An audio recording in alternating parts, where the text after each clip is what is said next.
Welcome, hi guys, welcome on board on the Unscrambled Manifesto of Africa.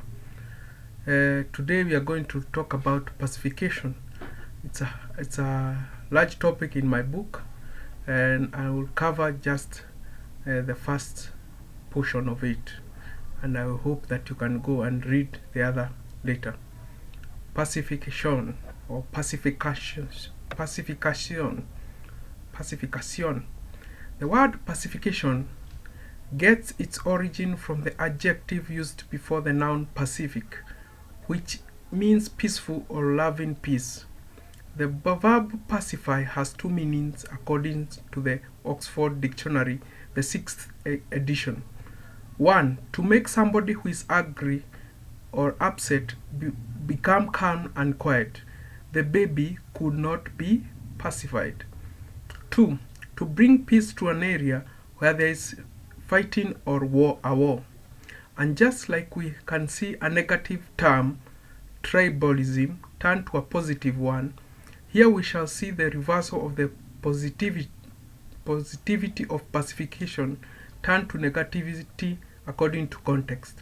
And again, this luminous effect was necessitated by the unscrambling of the word pacification, a 12-letter word, to a 9-letter word all the way down to multiple 3-letter words that unraveled both attributes of pacification, positive and negative.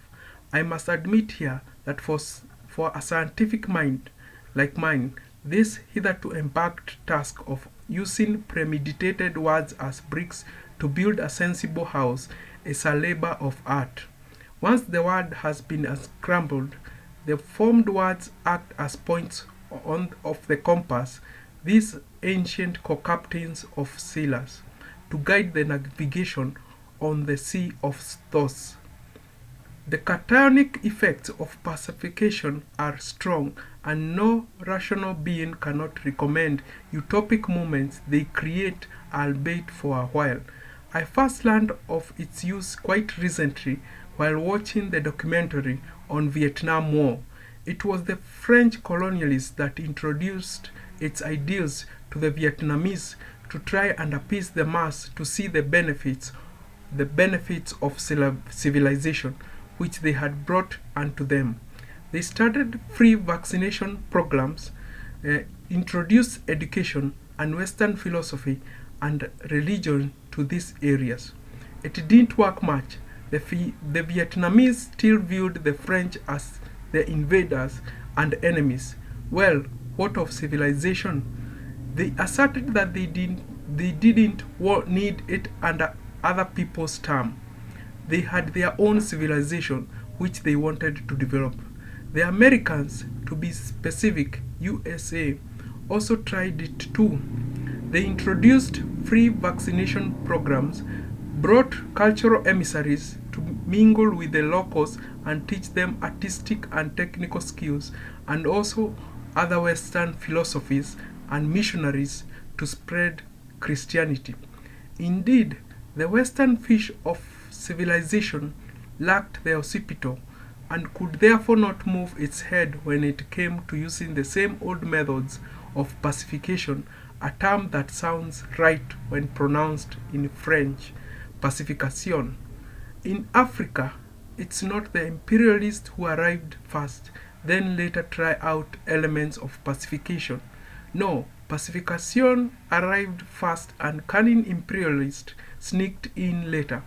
Although the first to arrive on African shores from Western countries were invaders and explorers, such as the great Vasco da Gama, the next people to enter the hinterland were missionaries, spreading the gospel. And they were sincere, otherwise they could not have succeeded as they did or even risk their lives as they did.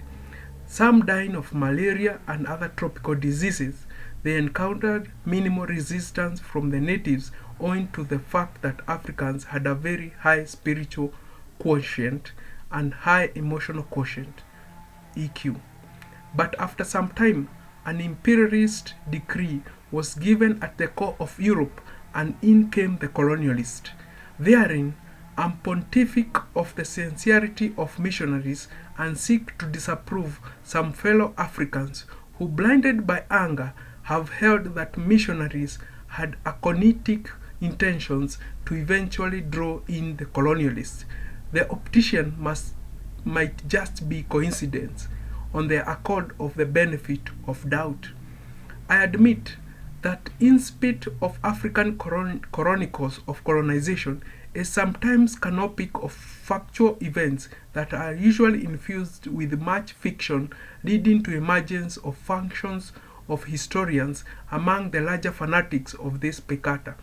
The pictures painted have no caption, neither does the ship have a captain.